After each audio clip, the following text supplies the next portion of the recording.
Welcome back to my channel. And dun sa mga hindi pa nakasubscribe, welcome to my channel. Syempre, subscribe na kayo. And dun naman sa mga dati ko ng mga subscribers, yung 66 subscribers ko, welcome back to my channel. Naisipan ko lang mag-video muna. And parang get ready with me na lang muna tayo. I-share sa inyo kasi yung aking bagong ibebenta sa online store ko sa Facebook.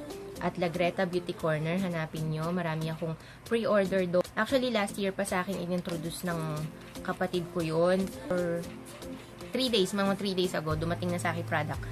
Nag-resell na ako sa kanila. So, authorized reseller na ako ng lips. Decide na akong mag-resell. Sobrang saglit lang. Sobrang bilis nung process. So, nakapag-moisturizer na ako. Ginamit ko yung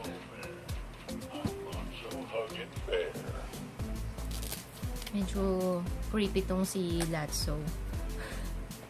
pag kasi may na-detect siyang kilos, ganon, nagsasalitang pusa, ganon. Nagulat ako, nakabukas pala. So, ayan, nag-moisturizer na ako. So, antayin ko lang siyang matuyo. Maglalagay na akong primer. Hanggat inaantay kong matuyo yung primer ko, ipapakita ko sa inyo yung mga lipstick na i-resell ko. So, ito yun. Ito yung mga lipstick. Yan yung creamy matte nila. Actually, 15 shades. Yung isa, binuksan ko na kasi hindi ko na siya ibebenta dahil nung chinek ko siya nung loob na medyo na-deform siya kaya hindi ko na siya ginagamit. Pero ito yon, ito yung itsura nung creamy matte nila. So ayan ito yung itsura nung creamy matte nila.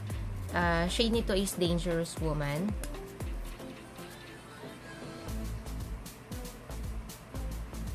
Yan yung shade niya. Ito naman, 5 shades lang yung kinuha ko ng kanilang liquid lipstick. Ito siya. Ito yung packaging niya. Na-receive ko sila, hindi sila naka-box.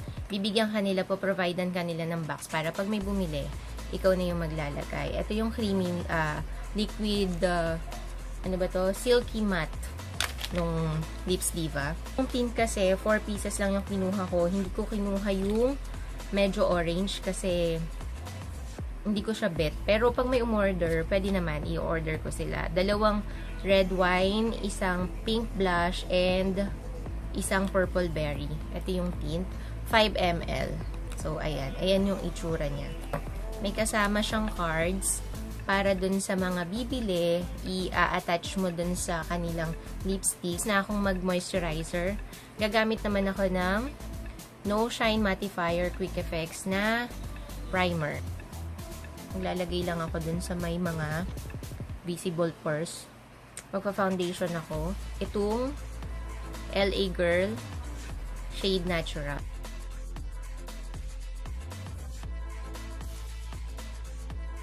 Gamit ako ng brush. Tapos after ng brush, i-aano ko siya ng sponge. Kasi, pag brush yung gamit mo, may makikita kang mga strands nung brush.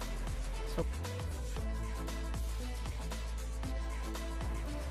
yan. Inaano ko lang para ma-press down yung aking foundation.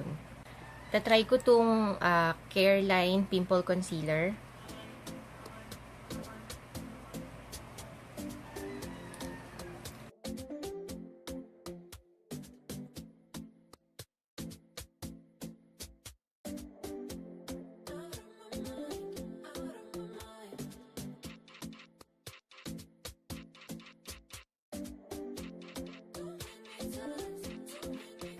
Isa-set ko lang siya ng Nichido Final Powder Creamy Glow. Tapos, the rest of my face, isa-set ko ng Evera Powder.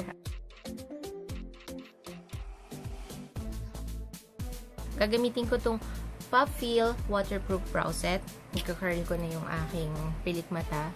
Power Curl ng Ever Bilena Waterproof. Hindi ko pa na-test kung waterproof, pero nung gamit ko siya nung isang araw, nung umalis kami, maganda yung nung pilik mata ko, pagkakataas.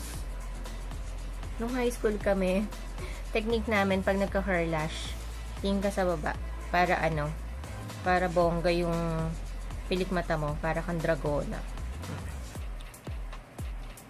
tatanggalin na natin tong aking binake. Curry boom na yan. Gagamitin ko tong EB Advanced Medium Brown na kanilang pangkilay para pang eyeliner. Itong aking EB Advanced na may bronzer and blush on. Shade niyang ano niya is Fig. So, very, very light lang. Para medyo, hindi naman as in flat na flat lang yung mukha ko na maputi lang. Lagyan natin para may dimension. Ang face. Very light lang.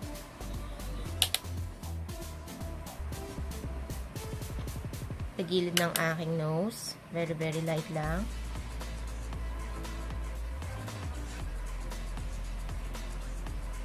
Aking Careline Oil Control Blush on Starlight Shine, yung shade. So, dito. Pigmented yung blush on. Tapos, lagay tayo sa aking bridge. As if may bridge. Kung walang bridge, hayaan nyo na. Lagyan nyo pa rin. Para medyo may sun-kissed effect. Ayan. Carry. Ting EB Advanced Glow Out Highlighter. Strobe ang kanyang shade. Maglalagay tayo dito. Diyan.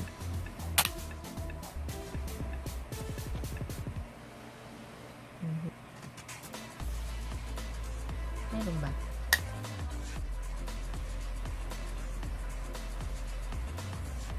Tatry ko tong Lipz Diva.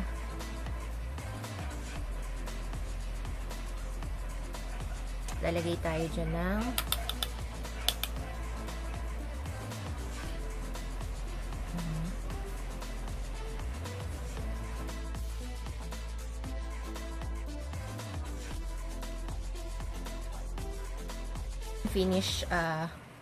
finish product.